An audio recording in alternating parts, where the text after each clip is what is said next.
PUV special permit ngayong holiday season at ang karagdagang 5,000 slots para sa Transport Network Vehicle Services. Ating alamin kasama si Attorney Teofilo Guadis III, ang chairperson ng Land Transportation Franchising and Regulatory Board or LTFRB.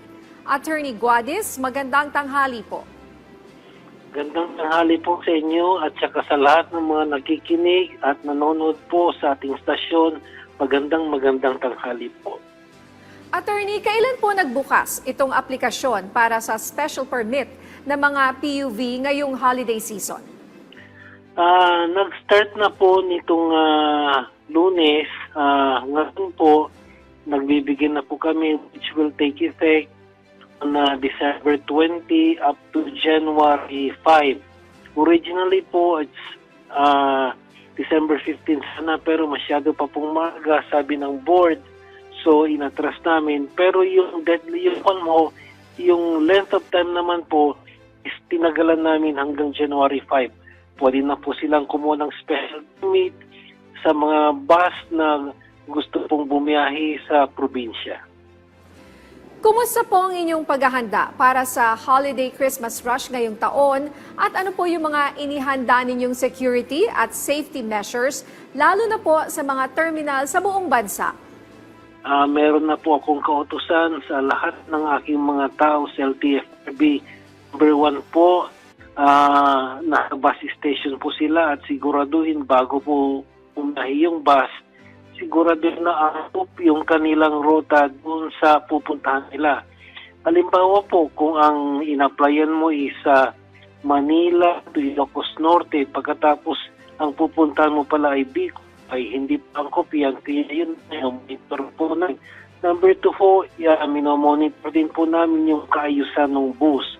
Dapat po ito ay roadworthy, kaya po bago po lumabas yung bus, nag-inspection po kami. And finally, number 3, may mga nakatalaga kaming tao sa mga major terminals.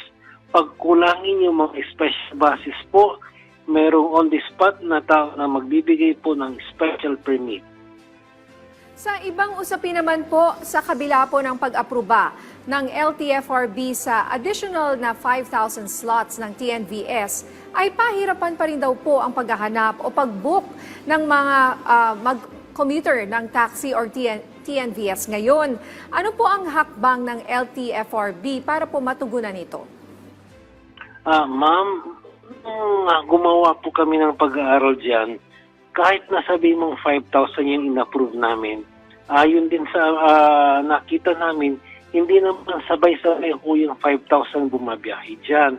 At kalahati po niyan mga part-timers lang. Ibig sabihin, mga ride-sharing lang po to, yung mga papuntang opisina o pauwi na gustong kumita ng konti.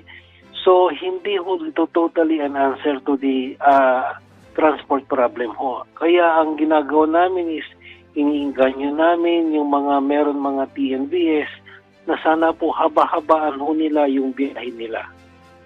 Okay. At ito naman po, alam naman rin natin na medyo may kamahalan ang presyo ng mga ride-hailing services dito po sa Metro Manila. May mga hakbang po ba ang LTFRB tungkol naman po dito sa mga tinatawag na surge fees? Pakiulit po nung tanong po, hindi ko narinig. Meron po bang hakbang ang LTFRB tungkol po dito sa mga surge fee na inaasahan po ngayon dahil nga sa mataas ang demand?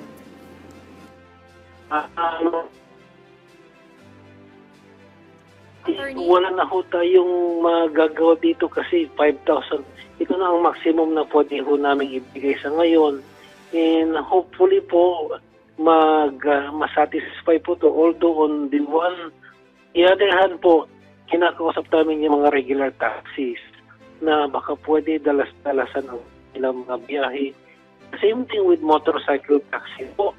We're asking them to make regular na kasi base rin sa pag-aaral na kahati ng mga motorcycle taxi are part-time drivers lang po.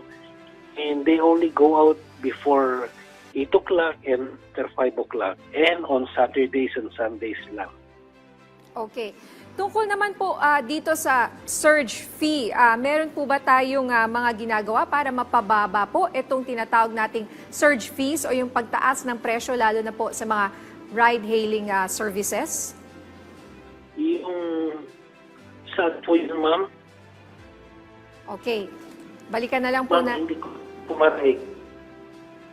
Okay, pasensya na po medyo nawawala po sa linya pero maraming salamat po sa inyong oras, Attorney Teofilo Guades III, ang chairperson ng LTFRB.